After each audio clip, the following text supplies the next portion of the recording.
Hello ladies, let's get hair highlights. So ഞാനിവിടെ use ചെയ്യുന്നത് സ്ട്രീക്സിൻ്റെ hair highlights ആണ്.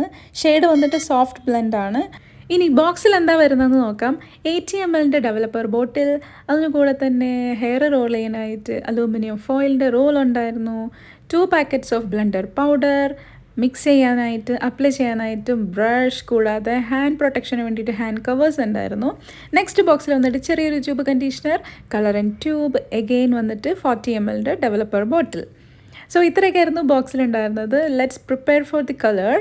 ആദ്യം തന്നെ മുടി നന്നായിട്ട് മുകളിലേക്ക് കെട്ടിവെക്കുക. അതിനുശേഷം കയ്യിൽ പെട്രോളിയം ജെല്ലി, വാസ്ലിൻ ഇല്ലെങ്കിൽ വെളിച്ചെണ്ണ ആയാലും മതി, ഇത് നന്നായിട്ട് നമ്മുടെ ഹെയർ ലൈൻസിന് തൊട്ടടുത്തായിട്ട് അപ്ലൈ ചെയ്ത് കൊടുക്കാം. ഇതെന്തിനാന്ന് വെച്ച് കഴിഞ്ഞാൽ കളർ ചെയ്യുമ്പോൾ നമ്മുടെ സ്കിന്നിലേക്ക് കളർ പിടിക്കാതിരിക്കാൻ വേണ്ടിയിട്ടാണ്.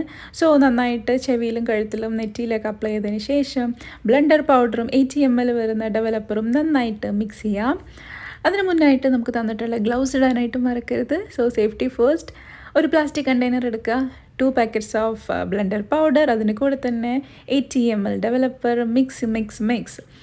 അതിനുശേഷം നമുക്ക് ഹെയർ നന്നായിട്ട് കോംബ് ചെയ്തിട്ട് ഡീടാങ്കിൾ ചെയ്തെടുക്കാം. ആൻഡ് സെക്ഷൻ ബൈ സെക്ഷൻ ആയിട്ടാണ് ഇവിടെ ഹെയർ കളർ ചെയ്യുന്നത്.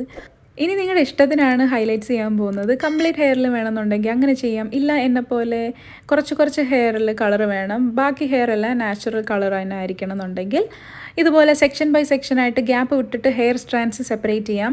അതിനകത്ത് ക്രീം അപ്ലൈ ചെയ്യാവുന്നതാണ്. സോ ആദ്യം തന്നെ നമ്മൾ ഹെയറിൻ്റെ എൻഡിൽ നിന്ന് വേണം ക്രീം അപ്ലൈ ചെയ്ത് വരാൻ. എന്താണെന്ന് വെച്ചാൽ ഫസ്റ്റ് എവിടെയാണോ ക്രീം അപ്ലൈ ചെയ്യുന്നത് അവിടെ ആയിരിക്കും കൂടുതലായിട്ട് കളർ പിടിക്കുക.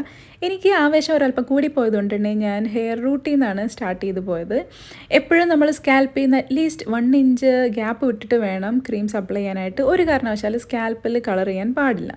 ഹെയറിൽ നന്നായിട്ട് ക്രീം അപ്ലൈ ചെയ്തതിന് ശേഷം അലൂമിനിയം ഫോയിൽ വെച്ചിട്ട് കവർ ചെയ്യേണ്ടതാണ്. സോ വീഡിയോയിൽ കാണിച്ചിരിക്കുന്നത് പോലെ പ്രൊസീജിയേഴ്സ് എല്ലാം ചെയ്യാം. അതാ ഞാനിങ്ങനെ എല്ലാം ചെയ്ത് റെഡി ആയിരിക്കുകയാണ്. ഇനി ഒരു 30 മിനിറ്റ് വെയിറ്റ് ചെയ്യണം കേട്ടോ. ആൻഡ് 30 മിനിറ്റിന് ശേഷം നല്ലൊരു ഷാമ്പു വെച്ചിട്ട് നന്നായിട്ട് വാഷ് ചെയ്തെടുക്കാം ഹെയർ. അതിനുശേഷം ഡ്രൈ ചെയ്യാൻ മറക്കരുത്. കംപ്ലീറ്റ് ഡ്രൈ ചെയ്ത ശേഷമാണ് നമ്മൾ അടുത്ത സ്റ്റെപ്പ് സ്റ്റാർട്ട് ചെയ്യാൻ പോകുന്നത്. സോ ഇതാണ് ഫസ്റ്റ് സ്റ്റെപ്പിന് ശേഷമുള്ള ഹെയറിൻ്റെ ലുക്ക്. നെക്സ്റ്റ് സ്റ്റെപ്പിന് വേണ്ടിയിട്ട് നമ്മുടെ കയ്യിലുള്ള 40 ml ഡെവലപ്പർ, അതിന് കൂടെ തന്നെ കളർ ആൻഡ് ട്യൂബും മിക്സ് നന്നായിട്ട് മിക്സ് ചെയ്ത് പിടിപ്പിക്കുക.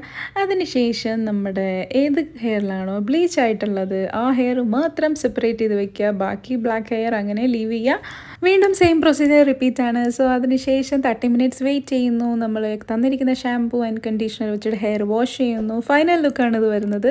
നിങ്ങൾക്ക് വീഡിയോ ഇഷ്ടപ്പെട്ടിട്ടുണ്ടെങ്കിൽ മറക്കാതെ ലൈക്ക് ചെയ്യുക. കൂടാതെ ചാനൽ ഒന്ന് സബ്സ്ക്രൈബ് ചെയ്തേക്കണേ.